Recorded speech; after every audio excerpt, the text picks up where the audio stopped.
Hello dear learners, आज के lecture में आपका स्वागत है। आज के लेक्चर में हम फिनोल्स की कुछ स्पेशल रिएक्शंस पढ़ेंगे और काफ़ी इम्पोर्टेंट है। आज के लेक्चर की जो रिएक्शंस हम पढ़ने वाले हैं पेपर में बहुत पूछी जाती हैं। देखते हैं पहली रिएक्शन विद जिंक डस्ट। ये रिएक्शन बहुत फेमस रिएक्शन है। इस रिएक्शन में होता क्या है, फिनोल की जब जिंक डस्ट के साथ रिएक्शन करवाते हैं तो बेंजीन बनता है। मीन्स OH ग्रुप पूरा का पूरा यहाँ से हट गया है। जो ऑक्सीजन है वो जिंक के साथ कंबाइन करके जिंक ऑक्साइड बना दिया और हाइड्रोजन जो हो रिंग के साथ ही है, तो एरोमेटिक हाइड्रोकार्बन जैसे कि बेंजीन है वो बनते हैं। तो फिनोल्स ये रिएक्शन शो करते हैं, अल्कोहल्स ये रिएक्शन शो नहीं करते। तो इस रिएक्शन का यूज किया जाता है बेंजीन को प्रिपेयर करने के लिए। One of the method used for the preparation of benzene. अगर मैकेनिज्म की बात करें, वैसे तो ज़्यादा क्लियर है नहीं मैकेनिज्म, बुक्स में ज़्यादा कुछ लिखा नहीं होता, बट फिर भी थोड़ा सा मैं बता देता हूँ कि जो प्रपोज्ड है वो है कि फिनोल जो है वो डिकम्पोज होके फिनोक्साइड आयन बनाता है और साथ में हाइड्रोजन आयन। ये hydrogen ion H positive zinc जो मेटल है उससे इलेक्ट्रॉन लेगा और इलेक्ट्रॉन लेके हाइड्रोजन रेडिकल बनाएगा। ये हाइड्रोजन रेडिकल बन गया। दूसरी तरफ फिनोक्साइड आयन जो है उसमें कार्बन और फिनोलिक जो ऑक्सीजन है उनका बॉन्ड टूटेगा तो फिनाइल रेडिकल बन जाएगा वहाँ से, और ऑक्सीजन के ऊपर माइनस चार्ज है क्योंकि ऑक्सीजन फिनोक्साइड आयन था तो ऑक्सीजन इलेक्ट्रॉन लेके गया है वहाँ से। फिनोक्साइड आयन डिकम्पोज होकर फिनाइल रेडिकल बनाएगा। अब फिनाइल रेडिकल और हाइड्रोजन रेडिकल ये दोनों कंबाइन होकर बना देते हैं बेंजीन, और जो ऑक्सीजन पे माइनस चार्ज है वो जिंक मेटल से इलेक्ट्रॉन लेके बनाएगा ऑक्साइड आयन वो 2-, और वो जिंक 2 पॉजिटिव के साथ अटैच होकर बनाएगा जिंक ऑक्साइड। तो आप इस रिएक्शन को कुछ ऐसे समझ सकते हैं। तो वैसे इंपॉर्टेंट रिएक्शन है ये। अल्कोहल सी रिएक्शन शो नहीं करते हैं, फिनोल सी रिएक्शन शो करते हैं। Next reaction, another very important reaction, coupling with diazonium salt. तो इसमें क्या होता है, डायजोनियम सॉल्ट और फिनोल जब इन दोनों को वीकली अल्कलाइन मीडियम में 0 से 5 डिग्री सेल्सियस पे रिएक्ट करवाया जाता है। देखिए डायजोनियम सॉल्ट्स जो हैं वो लो टेम्परेचर पे ही स्टेबल होते हैं, तो इसलिए हमने टेम्परेचर यहाँ 0 से 5 डिग्री यानी 273 से 278 केल्विन शो किया है। तो बेंजीन डाइजोनियम क्लोराइड प्लस दूसरी तरफ फिनोल, और फिनोल की को मैंने ऐसे लिखा है कि पैरा पोजिशन की हाइड्रोजन है वो बेंजीन डाइजोनियम क्लोराइड के पास है। तो यहाँ से हाइड्रोजन और क्लोरीन HCl आप बाहर कर दीजिए और बचे हुए पार्ट को अटैच कर दीजिए। तो ये बन गई भाई एक orange dye, para hydroxy azo benzene. इनको एजो डाइज बोलते हैं। एजो वर्ड जो हो नाइट्रोजन के लिए यूज़ किया गया, बेजा वर्ड यूज़ किया जाता है नोमेनक्लेचर में। तो यहाँ पे एक ऑरेंज डाई की फॉर्मेशन हुई है, this is known as coupling reaction. तो पेपर में बहुत बार पूछा जाता है कि व्हाट इज कपलिंग रिएक्शन। तो आप डेफिनेशन लिखेंगे कि बेंजीनियम डाइजोनियम क्लोराइड जो है, benzene diazonium chloride react with phenol in weekly alkaline medium. PH देखो 9 to 10 जो की हुई यहाँ पे, और कंबाइन करके HCl यहाँ से बाहर निकल जाता है और there is formation of azo dye. Next reaction है भाई थैलिन रिएक्शन। थैलिन रिएक्शन पढ़ने के लिए हमें एक टर्म इसमें आएगी थैलिक अनहाइड्राइड। तो पहले मैं आपको वो बता देता हूँ कि थैलिक अनहाइड्राइड क्या होता है, इसका हम यूज़ करेंगे। थैलिक एसिड, बेंजीन में जो दो साइड बाय साइड पोजिशंस पे COH ग्रुप हों इसको हम बोलते हैं थैलिक एसिड। अगर यहाँ से हम एक वाटर मॉलिक्यूल एलिमिनेट कर दें तो बन जाएगा, और दोनों पोजिशंस को अटैच कर दें, then it is phthalic anhydride. ये जो थैलिक अनहाइड्राइड है इसकी जब फिनोल के साथ रिएक्शन करवाई जाती है in presence of concentrated H2SO4, 2 phenol के मॉलिक्यूल मैंने शो किए हैं प्लस एक थैलिक अनहाइड्राइड। तो यहाँ से वाटर मॉलिक्यूल एलिमिनेट कर दीजिए आप, फिनोल्स की पैरा पोजिशंस की हाइड्रोजन और थैलिक अनहाइड्राइड की ऑक्सीजन, और अब दोनों फिनोलिक जो पार्ट हैं उनको आप थैलिक अनहाइड्राइड के इस कार्बन से अटैच करके शो कर दीजिए। तो ये जो कंपाउंड बना इसको हम बोलते हैं फिनोफ्थलीन। और ये एक एसिड बेस्ड टाइट्रेशंस में एज एन इंडिकेटर यूज़ किया जाता है। आपने कई बार यूज़ भी किया होगा। फिनोल्फ्थालीन बेस के अंदर कैसा कलर देता है भाई? पिंक कलर देता है, और एसिड में कैसा रहता है? ये कलरलेस। तो इस रिएक्शन को हम क्या बोलते हैं? थैलीन रिएक्शन है, और इसमें फिनोल्फ्थालीन की फॉर्मेशन होती है। Next is reaction with ferric chloride. Ferric chloride के साथ रिएक्शन जो है ये भी इम्पोर्टेंट रिएक्शन है, एज ए टेस्ट यूज़ की जाती है। इस रिएक्शन में होता क्या है, कोई भी कंपाउंड जिसमें फिनोलिक ग्रुप प्रेजेंट है, जब उसमें FeCl3 हम ऐड करेंगे, एक्वस FeCl3, तो वो अलग अलग कलर की प्रेसिपिटेट शो कर सकता है हमें, blue, violet, purple, green, red, brown. तो as a test for phenolic group इस रिएक्शन को यूज़ किया जाता है। कुछ बुक्स में इस रिएक्शन को ऐसे शो करते हैं कि 3AROH, AR stands for aromatic, aromatic part यहाँ है FeCl3, तो यहाँ से तीनों क्लोरीन हटा के और 3ARO, यानी कि जैसे अगर फिनोक्साइड आयन होता तो 3 फिनोक्साइड आयन Fe के साथ अटैच कर दिए। दूसरी जो लिटरेचर्स हैं और ज़्यादा इसको मतलब हम डिटेल में देखें तो रिएक्शन कुछ ऐसे शो करनी चाहिए। सही तरीका ये है कि फिनोक्साइड लीजेंड्स यहाँ से आएंगे, 6 फिनोक्साइड लीजेंड्स, वो आयरन 3 पॉजिटिव के साथ अटैच करके ऐसा ये कॉम्प्लेक्स बनाएंगे।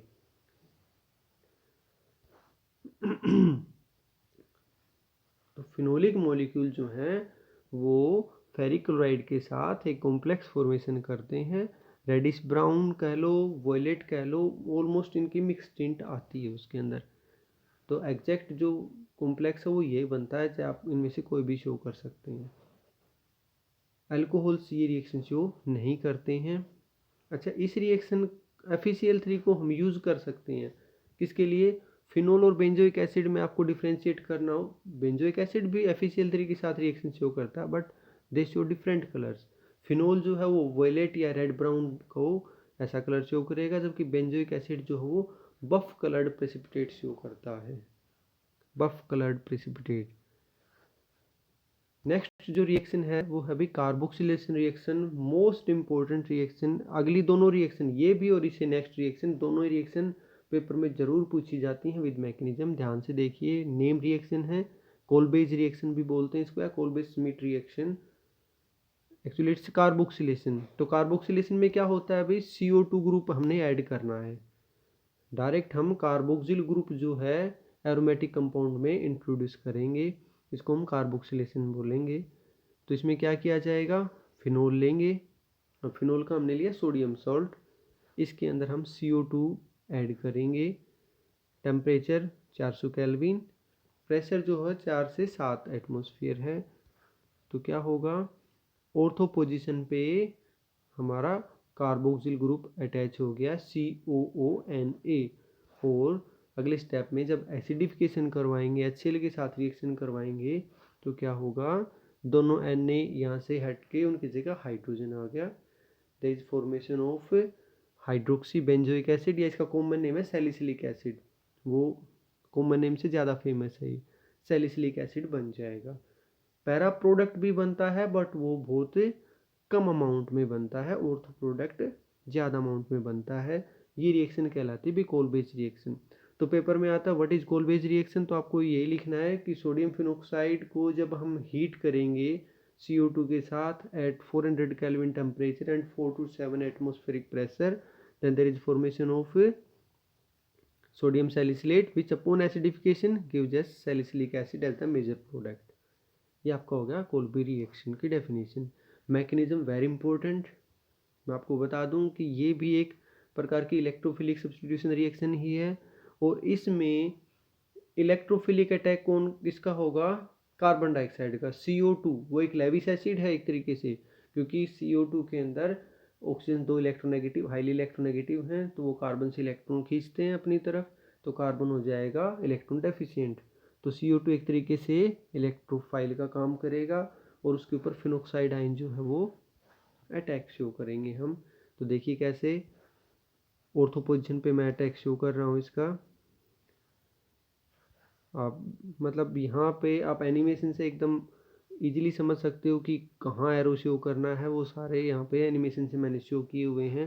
पहले ऑर्थो पोजीशन पे मैंने इसको अटैच कर दिया, कार्बन को इलेक्ट्रॉन मिले हैं, लेकिन ऑक्सीजन ने इलेक्ट्रॉन ले भी लिए हैं कार्बन से, तो ऑक्सीजन पे माइनस चार्ज आ गया है, ऑर्थो पोजीशन पे जो हाइड्रोजन अटैच थी वो मैंने अलग से शो कर दी, और जो फिनोक्साइड आयन की ऑक्सीजन थी जिस पे माइनस चार्ज था वो उसने अब डबल बॉन्ड बना लिया है, उसका नेगेटिव चार्ज खत्म हो गया है। अगले स्टेप में क्या होगा, हाइड्रोजन अपने इलेक्ट्रॉन डोनेट करेगा रिंग को, रिंग वापस एरोमेटिक कैरेक्टर रिगेन कर लेगी और फिनोक्साइड आयन की फॉर्मेशन फिर से हो जाएगी। सॉरी, ऑक्सीजन पे माइनस चार्ज आएगा और ये हाइड्रोजन अब उस ऑक्सीजन के साथ जुड़ेगा, तो यहाँ पे हमारा ये इंटरमीडिएट प्रोडक्ट बनेगा। और लास्ट स्टेप में एसिडिफिकेशन हम करवाएंगे, और एसिडिफिकेशन से एक हाइड्रोजन जो है वो COO माइनस के साथ जुड़ के किस चीज़ की फॉर्मेशन हो जाएगी, सैलिसिलिक एसिड की। तो this is Kolbe's reaction. Next reaction, Reimer Tiemann reaction, one of the most important reaction of this unit. तो रिमर-टाइमन रिएक्शन में क्या होता है, फिनोल को हम क्लोरोफॉर्म के साथ रिएक्ट करवाते हैं in presence of aqueous NaOH at temperature 340 kelvin, और फिर बाद में जो प्रोडक्ट बनेगा उसको हम हाइड्रोलिसिस करवाएंगे। तो जो हमारे पास मेन प्रोडक्ट बनेगा, मेजर प्रोडक्ट, वो बनेगा भाई सैलिसिल्डिहाइड, ऑर्थो हाइड्रोक्सी बेंजल्डिहाइड। मतलब ऑर्थो पोजीशन पे CHO ग्रुप लग गया है, पैरा वाला प्रोडक्ट भी बनेगा बट वो कम अमाउंट में बनेगा। क्लियर। अब ऑर्थो और पैरा को अलग कैसे करते हैं, ऑर्थो वाला जो है वो स्टीम वोलाटाइल होता है, क्योंकि ऑर्थो आइसोमर में चिलेशन होता है, इंट्रामोलिकुलर हाइड्रोजन बॉन्डिंग है, इस वजह से इसका बॉइलिंग पॉइंट कम होगा, तो इसको इजीली बॉयल ऑफ कर लिया जाता है। अगर क्या हो, ऑर्थो पोजीशन पहले से ऑक्युपाइड हो, तो CHO ग्रुप कहाँ जाता है, फिर पैरा पोजीशन पे जाता है, जैसा कि एग्जाम्पल दिया हुआ है। और इस एग्जाम्पल में ऑर्थो पोजीशन पे पहले से OCH3 ग्रुप लगा हुआ है, तो इस रिएक्शन में क्या हुआ, CHO ग्रुप जो है वो पैरा पोजीशन पे माइग्रेट हुआ और वेनिलीन की फॉर्मेशन हुई है। अगर क्लोरोफॉर्म की बजाय कार्बन टेट्राक्लोराइड अगर हम यूज़ करें रिएक्शन के अंदर, तो क्या होगा, सैलिसिल्डिहाइड की बजाय सैलिसिलिक एसिड जो है वो मेजर प्रोडक्ट बनता है, phenol plus CCl4 carbon tetrachloride, बाकी रिएक्शन कंडीशन सेम है। अब प्रोडक्ट क्या बना भाई, सैलिसिलिक एसिड। अगर CHCl3 होता है तब प्रोडक्ट क्या बनता है, सैलिसिल्डिहाइड। तो ये डिफरेंस है थोड़ा सा। हमने देखा था कि कोल्बे रिएक्शन में भी प्रोडक्ट क्या बना था, सैलिसिलिक एसिड बना था, बट वहाँ रिएजेंट्स अलग अलग थे। और रिमर-टाइमन रिएक्शन में भी सैलिसिलिक एसिड बन सकता है अगर हम क्लोरोफॉर्म के बजाय कार्बन टेट्राक्लोराइड यूज़ करते हैं। मैकेनिज्म है, बहुत इंपॉर्टेंट है, पेपर में बार बार पूछा जाता है। तो रिमर-टाइमन रिएक्शन भी एक इलेक्ट्रोफिलिक सब्स्टिट्यूशन रिएक्शन है, और यहाँ पे जो इलेक्ट्रोफाइल है वो क्या है भाई, डाइक्लोरोकार्बीन। और वो कैसे जनरेट होगा, देखिए पहले स्टेप में क्लोरोफॉर्म इस पे OH आयन अटैक करेगा, तो एक प्रकार की एलिमिनेशन रिएक्शन है, इसको अल्फा एलिमिनेशन रिएक्शन भी बोलते हैं, क्योंकि एक ही कार्बन से हाइड्रोजन और क्लोरीन दोनों एलिमिनेट होंगे। तो इस तरीके से डाइक्लोरोकार्बीन ये बन जाएगा भाई, डाइक्लोरोकार्बीन CCl2, ये हमारा इलेक्ट्रोफाइल होगा। अब ये इलेक्ट्रोफाइल फिनोक्साइड आयन पे अटैच होगा, ऑर्थो पोजीशन पे आप इसको अटैच करेंगे। अब जब ऑर्थो पोजीशन पे अटैच होगा, ऑर्थो पोजीशन के हाइड्रोजन आप अलग से शो कर दीजिए। अब यहाँ पे क्योंकि रिंग ने डाइक्लोरोकार्बन को इलेक्ट्रॉन डोनेट किए, तो कार्बन पे आ गया भाई माइनस चार्ज।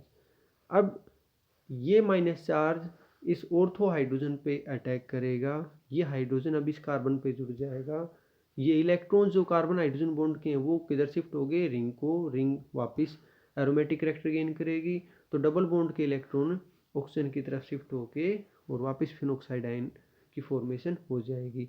तो अब कार्बन के ऑर्थो पोजीशन पे CHCl2 बन गया भाई। अब हम क्या करेंगे, इसका हाइड्रोलिसिस करेंगे OH आयन की प्रेजेंस में। OH आयन अब क्या करेगा, OH आयन ऑर्थो पोजीशन पे जो कार्बन जुड़ा उस पर अटैक करेगा, यहाँ से क्लोरीन बाहर चला जाएगा और ये प्रोडक्ट की फॉर्मेशन हो जाएगी, इसको हम बोलेंगे बेंजल डेरिवेटिव। ये बेंजल डेरिवेटिव अब रीअरेंज होगा, और रीअरेंज होके देखिए OH आयन बेंजल डेरिवेटिव में हाइड्रोजन पे अटैक कर रहा है, यहाँ से इलेक्ट्रॉन OH के इलेक्ट्रॉन कार्बन ऑक्सीजन के बीच में शिफ्ट हो गए, क्लोरीन यहाँ से इलेक्ट्रॉन लेके बाहर चला गया तो Cl- हो गया और एक वाटर माइनस हो गया, तो ये फॉर्मेशन हो गई फिनोक्साइड आयन के अंदर ऑर्थो पोजीशन पे CHO ग्रुप। और लास्ट स्टेप में हम क्या करेंगे, एसिडिफिकेशन करवा देंगे, यहाँ पे OH ऑक्सीजन माइनस है उसके साथ हाइड्रोजन जुड़ के और सैलिसल्डिहाइड प्रोडक्ट बन जाएगा। तो ये थी भी हमारी रिमर-टाइमर रिएक्शन, बहुत इंपॉर्टेंट थी। आई होप आपको समझ आ गया होगा, इसको आप अच्छे से कर लेना। Thank you.